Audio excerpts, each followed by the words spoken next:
নিশ্চিতভাৱে পাৰ্থ চাওক ইতিমধ্যে আপুনি উল্লেখ কৰিছে যে 4টা বছৰ পাৰ হৈ গ'ল 4টা বছৰ পাৰ হৈ যোৱাৰ পাছতো কিন্তু ৰজাঘৰে যিসমূহ প্ৰতিশ্ৰুতি দিছিল পাৰ্থক সেইসমূহ প্ৰতিশ্ৰুতি তেওঁলোকক পালন নকৰাৰ তেওঁলোকে কালিৰ দিনটোত অভিযোগ তুলিছে আমি দেখিবলৈ পাইছোঁ যে ইয়াৰ আগতো তেওঁলোকে বিভিন্ন ধৰণৰ প্ৰতিবাদ সাব্যস্ত কৰিছিল সচলৰ ধৰ্ণাস্থলীত তেওঁলোকে প্ৰতিবাদ সাব্যস্ত কৰিছিল খিলখাকু জনতাৰ এটাই তেওঁলোকৰ দাবী আছিল যে তেওঁলোকক মাটিৰ তেওঁলোকৰ যিসমূহ স্থানত তেওঁলোকে দীৰ্ঘদিন ধৰি বছৰৰ পিছত বছৰ তেওঁলোকে আছিল সেইসমূহ স্থানত তেওঁলোকক এটা সংস্থাপন দিব লাগে মাটিৰ বিনিময়ত তেওঁলোকক মাটি দিবৰ কাৰণে তেওঁলোকে দাবী জনাইছিল কিন্তু ৰজাঘৰে পৰৱৰ্তী প্ৰথম অৱস্থাত সেইসমূহ দাবী মানি লোৱা নাছিল কিন্তু পৰৱৰ্তী সময়ত তেওঁলোকে সেইসমূহ দাবী মানি লৈছিল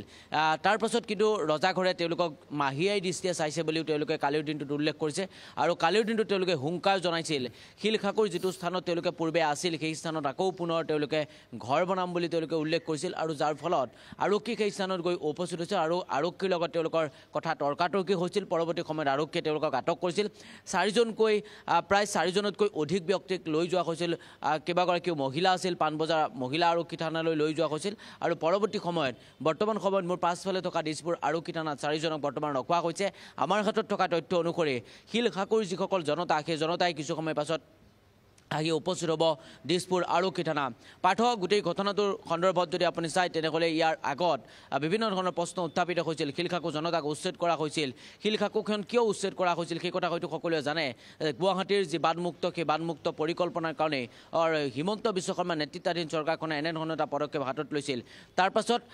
জিঞ্জাৰ হোটেলৰ প্ৰসংগ আহি পৰিছিল সমান্তৰালকৈ অমিয় কুমাৰ ভূঞা ইনষ্টিটিউটৰ এইসমূহ প্ৰসংগ আহি পৰিছিল সেইসমূহ কিন্তু আজি তেখেত ভঙা হ'ল যদিও আজি 4 বছৰ কিন্তু সেই স্থানত যিসমূহ স্থানত বছৰৰ পিছত বছৰ যিসকল লোকে বসবাস কৰিছিল সেইসমূহ স্থানত কিন্তু আজি তেখেত কোনো ধৰণৰ প্ৰকল্পৰ ব্যৱস্থা কৰা নাই যাক লৈ কিন্তু তেওঁলোকে ক্ষোভ প্ৰকাশ কৰা দেখা পোৱা গৈছে সমান্তৰালকৈ এই যিসমূহ পৰিয়াল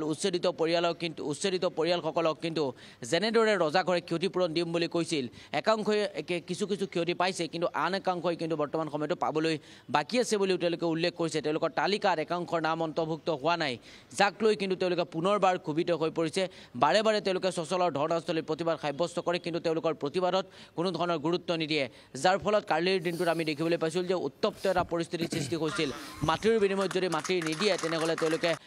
বিভিন্ন ধৰণৰ পন্থা অৱলম্বন কৰিম বুলি তেওঁলোকে উল্লেখ কৰিছে ইয়াৰ পূৰ্বে আমি দেখিবলৈ পাইছিলোঁ নতুন দিল্লীত তেওঁলোকে প্ৰতিবাদ সাব্যস্ত কৰিছিল ইয়াৰ আগত আমি দেখিবলৈ পাইছোঁ যে বিভিন্ন ধৰণৰ তেওঁলোকে আন্দোলনৰ বাবে তেওঁলোকে বিভিন্ন ধৰণৰ পদক্ষেপ হাতত লৈছে আকৌ পুনৰ উমিকৈ জ্বলিব নেকি খিলখাকুৰ জনতা সেয়াও কিন্তু বহু প্ৰশ্ন কিন্তু উত্থাপিত হৈছে কিন্তু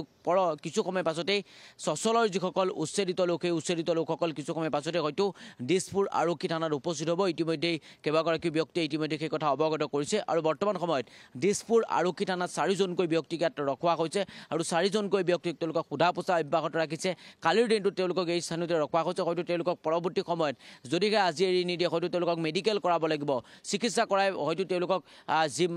হয়তো গ্ৰেপ্তাৰ কৰিব নেকি তেনেধৰণৰ কিন্তু প্ৰশ্ন উত্থাপিত হৈছে কাৰণ খিলখাকু যিসকল লোক সেই খিলখাকু লোকসকলে ইয়াৰ আগতো প্ৰতিবাদ সাব্যস্ত কৰিছিল কিন্তু এনেদৰে কিন্তু পাৰ্থ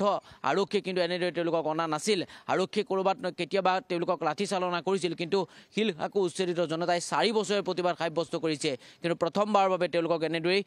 মোৰ পাছফালে থকা এইখন দিছপুৰ আৰক্ষী থানাতেই তেওঁলোকক লৈ অনা হৈছিল আৰু কিছু সময় পাছতেই আন লোকসকলো আহি উপস্থিত হ'ব আৰু তাৰ পাছত আমি তেওঁলোকৰ লগত মন্তব্য ল'বলৈ চেষ্টা কৰিম কিন্তু পাৰ্থ এটা কথা ক'ব লাগিব যে খিলখাকুৰ যিসকল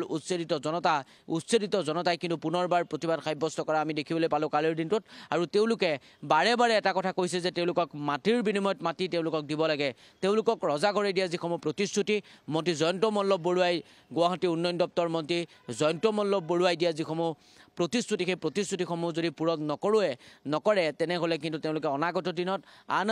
তেওঁলোকৰ যিসমূহ কাৰ্যসূচী সেই কাৰ্যসূচী লোৱা হ'ব বুলিও কিন্তু কালিৰ দিনটোত হুংকাৰ জনাইছে আৰু কিছু সময় পাছতেই খিলখাকু উচ্ছেদিত জনতাৰ লগত আমি কথা পাতিবলৈ চেষ্টা কৰিম আমাৰ পোনপটীয়া সম্প্ৰচাৰত তেওঁলোকৰ মন্তব্য ল'বলৈ চেষ্টা কৰিম তেওঁলোকৰ মূল দাবী কি বা তেওঁলোকে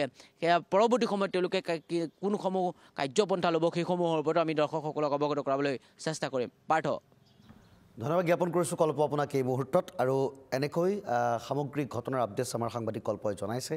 আৰু সেই উচ্ছেদিতসকলৰ মন্তব্য আমি পৰৱৰ্তী সময়ত ল'বলৈ চেষ্টা কৰিম তেওঁলোকৰ ক্ষোভ বা পৰৱৰ্তী সময়ত তেওঁলোকে কি পদক্ষেপ হাতত লয় সেয়া দৰ্শকক জনাবলৈ চেষ্টা কৰিম